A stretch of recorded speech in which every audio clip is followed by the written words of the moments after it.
Before a network learns anything, every single weight needs a starting value. Sounds trivial, right? Just fill them in and let training sort it out.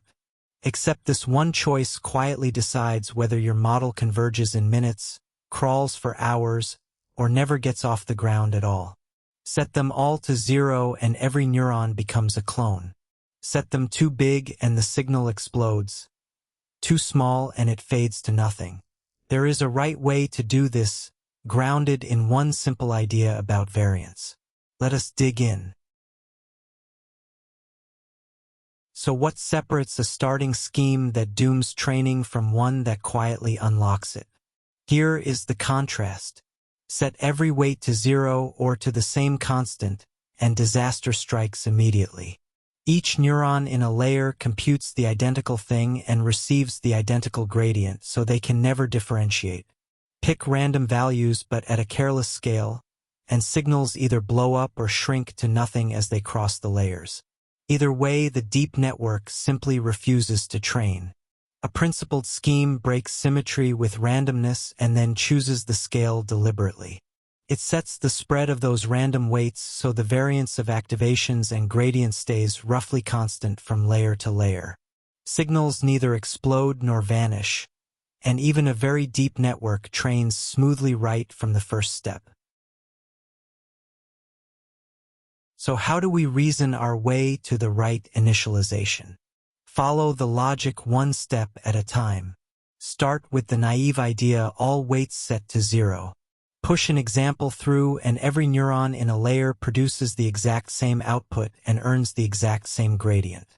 They update in lockstep forever, a failure called the symmetry problem, and the whole layer might as well be a single neuron. So break the symmetry with random values. Now each neuron starts different, computes something distinct, and receives its own gradient so the neurons can specialize and actually learn. Randomness is necessary here, but on its own it is not sufficient, and the reason is scale. Watch what the scale does. Make the random values too large and activations grow layer after layer until they explode. Make them too small and they shrink towards 0 and vanish. In a deep stack, either failure compounds with every layer, and learning stalls completely. The fix is to scale the randomness so the variance of the signal stays constant across all the layers, neither growing nor decaying as it travels forward and back. Principled schemes like Xavier for tan and He for ReLU compute exactly this scale from the number of connections flowing into and out of each layer, so the right spread falls out automatically. Strip it down and 3 ideas capture weight initialization. Starting values set how signals and gradients flow.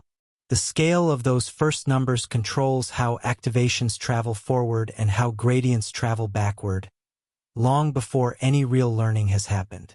You must break symmetry yet avoid exploding or vanishing. Identical weights leave neurons stuck as clones, while a careless random scale sends the signal blowing up or dying out through the depth. Principled schemes keep the variance constant across depth. Xavier and He size the random spread by each layer's fan-in and fan-out, which is exactly why modern frameworks default to them. Alright, let us lock in what matters. Weight initialization is the choice of a network's starting parameters, and it quietly decides whether training converges fast, crawls, or never begins at all. Setting all weights equal traps every neuron as a clone, so you must break symmetry with random values, and that part is non-negotiable. But random alone is not enough. Too large and signals explode, too small and they vanish, so the scale has to be chosen with real care. Principled schemes like Xavier and He keep the variance of signals constant across depth, which was a key unlock for training very deep networks. If starting from first principles like this appeals to you, we have a whole library of it waiting at standarity.com. Come explore with us.